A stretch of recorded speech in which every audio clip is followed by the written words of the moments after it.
video series entitled A Simple Way to Identify Grammatical Names and Functions of Expressions in WAEC and NECO Comprehension passages. When we released the first episode of this series sometime last year, it got the attention of some viewers who became inquisitive to learn more on the subject. My engagement in the comment section has informed the sense of creating more episodes on this topic. Whereas in the first episode, we focused on how to identify grammatical names and functions of expressions. In the second episode, we shall discuss how to differentiate between phrases and clauses. In the third episode, we shall attempt to investigate how to text for grammatical names of expressions in comprehension passages. In other words, how to confirm grammatical names of expressions. Then finally, in the fourth episode, we shall attempt to discuss how to identify the grammatical functions of adjectival clauses, specifically in expressions. This series promises to be highly rewarding. Therefore, I implore you to come along with us in all the videos, all the episodes in this series, and you will get a reward for your time and effort. Welcome to the second episode of our video series entitled A Simple Way to Identify the Grammatical Names and Functions of Expressions in WAEC and NECO Comprehension passages. Now, in this second episode, we want to discuss how to differentiate between phrases and clauses. We're going to begin by asking a very simple question. And the question is, what is a phrase? Now, here we go. What is a phrase and what is a clause? A phrase is a group of words that does not contain a subject and a verb.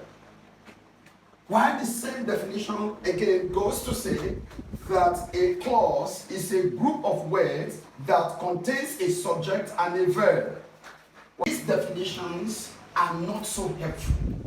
I'm not going to say that they are wrong altogether. No, they are not. But they have not been so helpful to students. So when someone goes to say a phrase is a group of words that does not contain a verb and a subject, while a clause contains a verb and a subject, but we should quickly remember that we have some kind of phrases like infinitive phrases, we have participial phrases, and we have gerundal phrases. Now, here we go again. That a phrase is a group of words that does not make a complete sense. You would agree with me that this is a common definition that we have around, and that students are always taught about clauses and phrases. And that a clause is a group of words that makes a complete sense. All right. Now, just like I said with the first definitions, these definitions, again, about phrases and clauses are not entirely wrong. Therefore, I'm not going to mark them as wrong, but I will mark them as questionable. Questionable for the same reason that they have added to students' problem, or rather students' complexities, with distinguishing between phrases and clauses. Then, what is the definition of a phrase? And what is the definition of a clause? That would help us to clearly understand the difference between phrases and clauses. A phrase is a group of words that may or may not contain a verb, but ultimately does not show tense distinction or subject-verb agreement. Because if we say that a phrase does not contain a verb, like I said initially, there are some phrases that have verbs in them and that give students problems. So students would be wondering whether those expressions are clauses instead. Like I said at the beginning of this video, we have something like verb phrases, like we shall discuss in this video. A verb phrase typically has a verb in it. If it does contain a verb, the verb should not show element of agreement with any tense, or like present or past or participle or whatever. And then also, it should not show any form of agreement with the subject in it. So this is a better definition of what a phrase is all about. Let's consider this expanded structure of a sentence. Now, let's go. The subject itself is usually free. But when you come to subject, that is the verb rather, this is where the problem starts from. Verb usually breaks down into what we call the finite verb, the finite as well as what? The non-finite. Now, I want you to understand this one very clearly. Now, when you talk about the finite verb, you are typically going to have things like auxiliary verbs and lexical verbs. That is quite clear. But when you come to the non-finite verb, then you are going to expect to see things like infinitive verbs. You're going to expect to see things like gerund as well as participial. Okay? Now, we're going to talk about the object, but let me bring this one out first. So under the finite verb, like I said initially, you can have things like good. Then under object, you're going to expect to see things like direct object, direct and indirect. So you're going to expect to see things like direct and indirect object. Then under adjunct, of course, we have so many complexities around this. We're going to have adjunct of time, of place, of reason, and so many of them. We have about 9 of them. We shall be discussing them later. Then under the complement, we have subject complement as complement of the subject, and we have object complement or complement of the object. Now, we don't have so much problems with this section. Okay? A phrase can capture subject and a verb, but we typically say the subject should not be there, and I will be demonstrating that better later. But a phrase can clearly capture verb and object. There's no argument around that. And then a phrase can capture object and adjunct or adjunct and complement. I have brought out this next structure or expanded structure of a sentence to explain to you that in most cases, phrases contain this type of verbs: infinitive verbs, gerund verbs, and participial verbs. So someone would now say, what is a finite verb and what is a non-finite verb? A finite verb is a verb that shows a distinction in tense. Then any verb that cannot tell you a distinction in tense and subject is a non-finite. I'm sure you got what I explained very clearly. Now, infinitive verbs are things that have something like to. So if I say something like to pass, then what about something like gerund? If I say going down, that is ing verb. Then you can have something like participial verb. If I say something like retired principle or forgotten idea. Alright, but that said, okay, let's move forward to the types of phrases that we can have in English. Now, here are the 9 types of phrases: noun phrase, adjectival phrase, adverbial phrase, prepositional phrase, verb phrase, gerund phrase, participial phrase, infinitive phrase, and appositive phrase. Now, in this section, we want to look at their definitions very quickly and try to cite examples in each case. Now, let's take on the first one, the noun phrase. What is the noun phrase? It is a group of words that begins with a noun and functions as a noun. The noun phrase begins with a noun and functions as a noun in expressions. Now let's have examples of noun phrases. Now here are some examples. The red apple. 2. An Indian rubber ball. So these are examples of phrases. The next one I want to talk about is adjectival phrase. Now, this is a group of words that typically functions as an adjective. So we have, an adjectival phrase is a phrase that functions as an adjective in expressions. Now let's have examples. So some of the examples of adjectival phrases could be very happy. That is descriptive of the state of being of an individual that is so excited. So these are examples of adjectival phrases. Let's move on to the the next one, which is adverbial phrase. An adverbial phrase is a phrase that begins with an adverb and functions as an adverb in expressions. So let's have some examples. So here are some examples of adverbial phrases. Always very happy. Always very happy. Describe the state of the person's happiness. Always. Really so excited. Showing the degree of the excitement of this individual. So these are examples of adverbial phrases. Prepositional phrase. A prepositional phrase is the type of phrase that begins with a preposition and ends with a noun.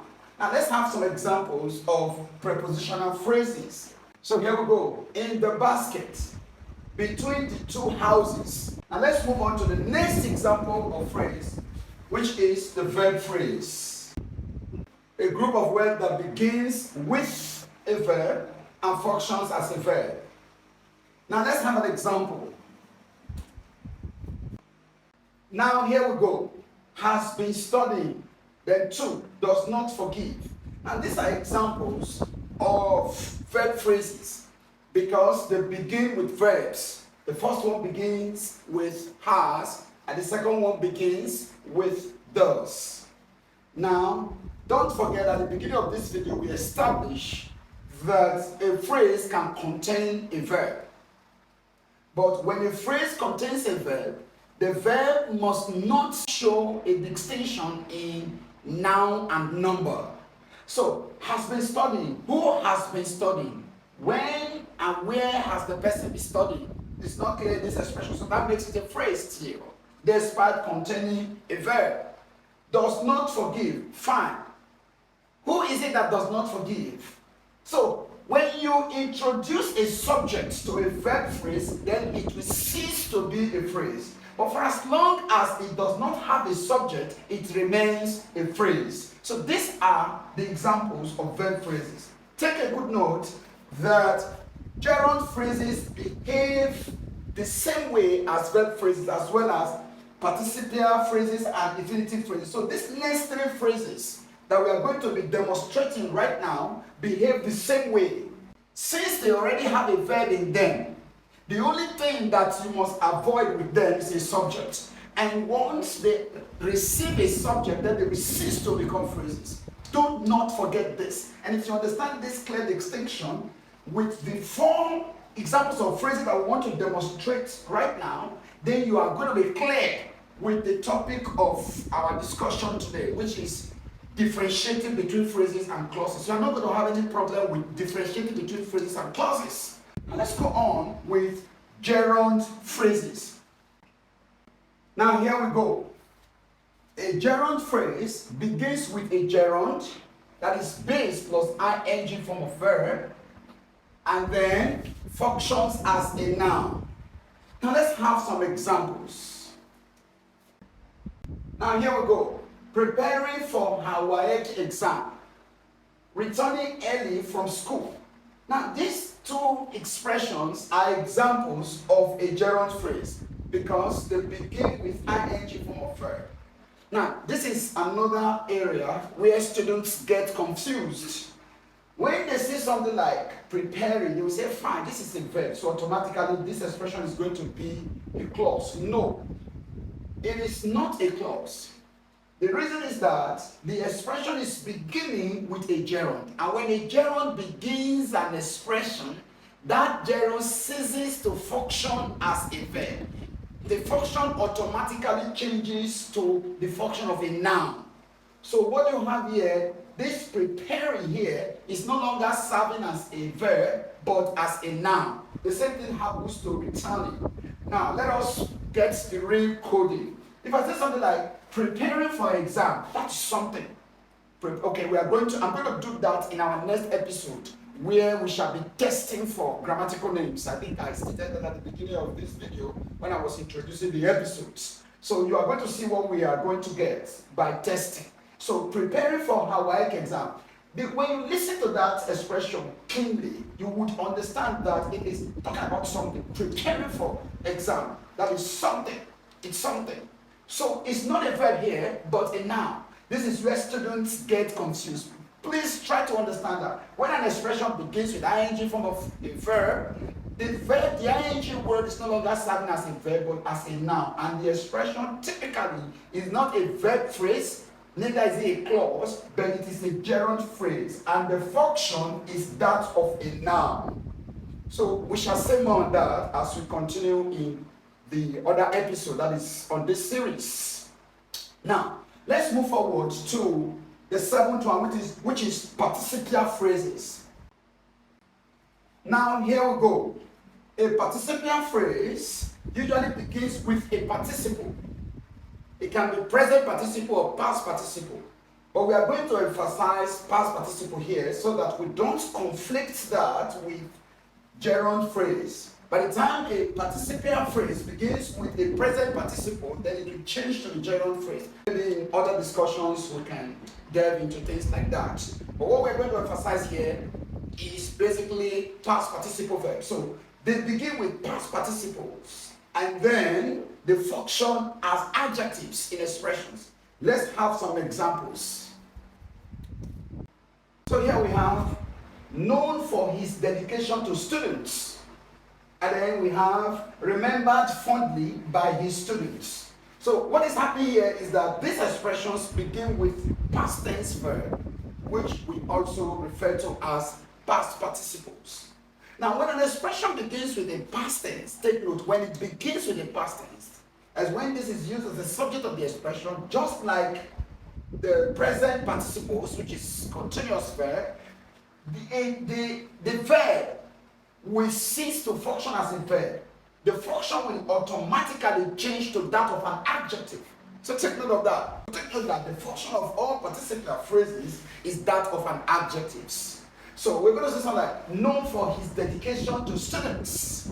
When you want to use this expression in sentences, like when we are testing, like I said in our next episode, testing for grammatical names and functions, you are going to see the proofs of all these expressions and why their meanings are the way they are. So, known for his dedication to students is descriptive.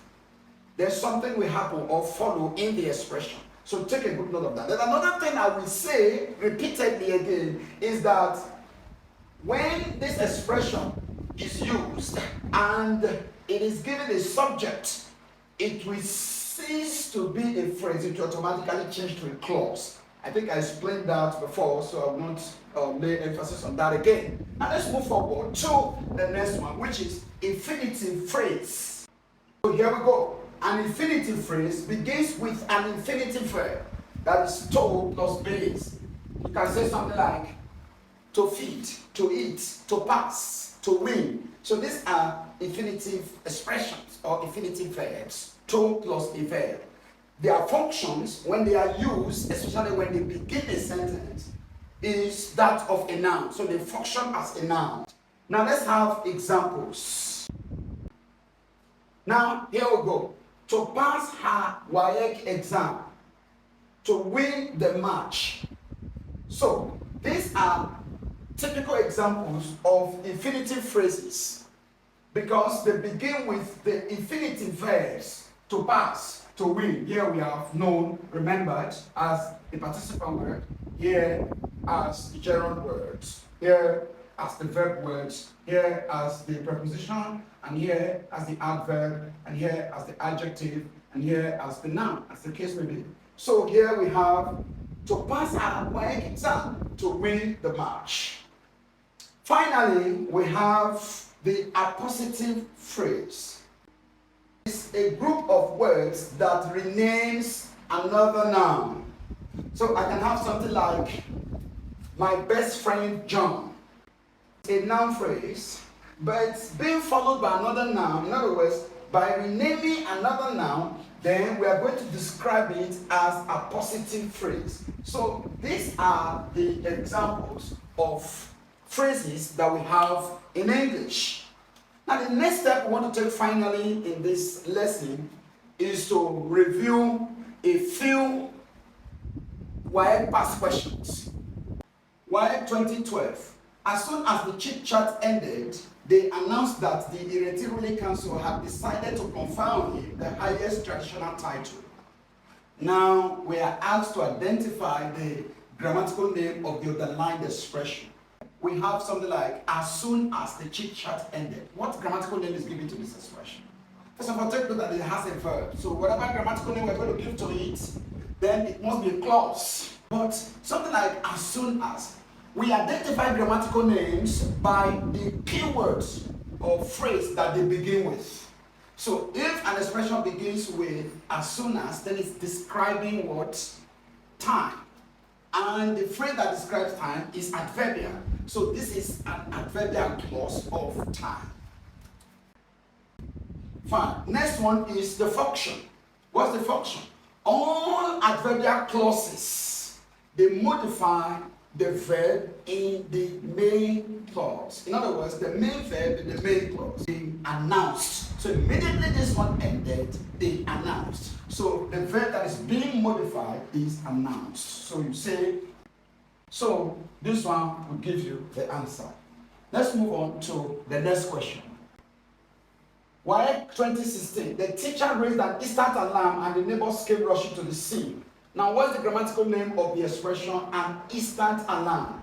Now, if you go by our teaching in this lesson, you would understand that an instant alarm does not have a verb. So whatever you are going to bring up here must be a phrase. What type of phrase? Then you ask yourself, what word does the underline begin with?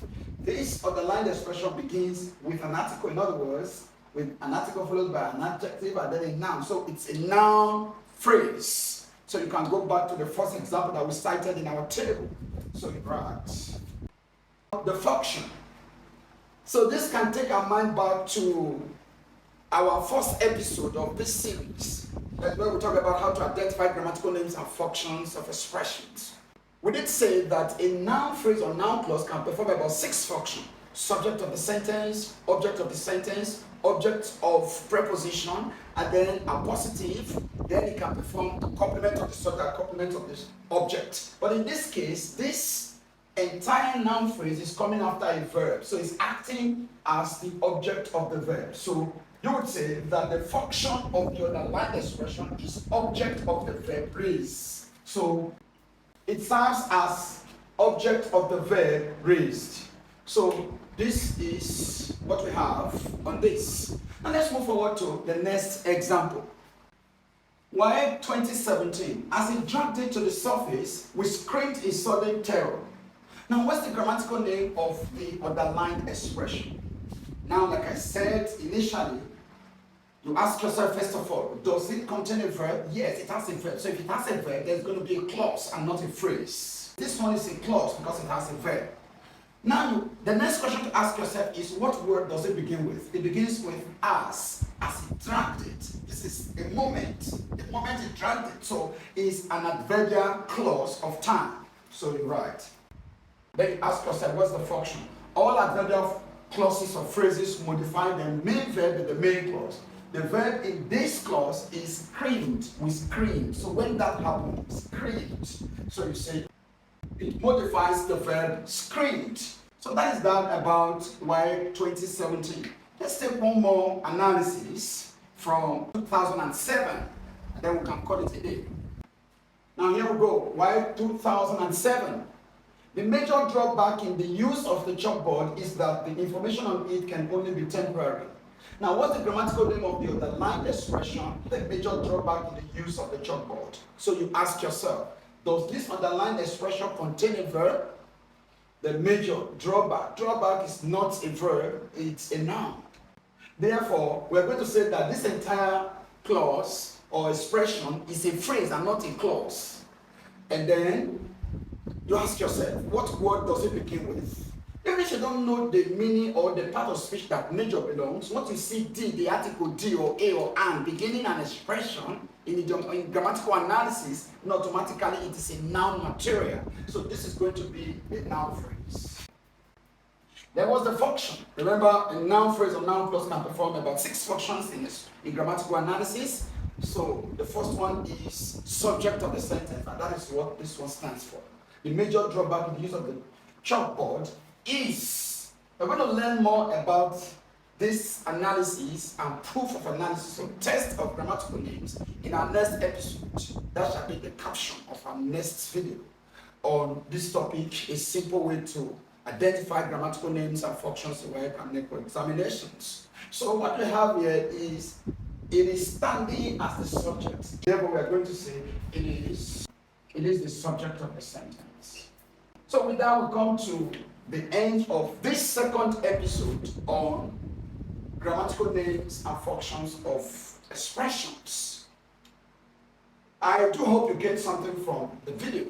If so, kindly give it a thumbs up and remember to share with friends. And also remember to subscribe till we meet again.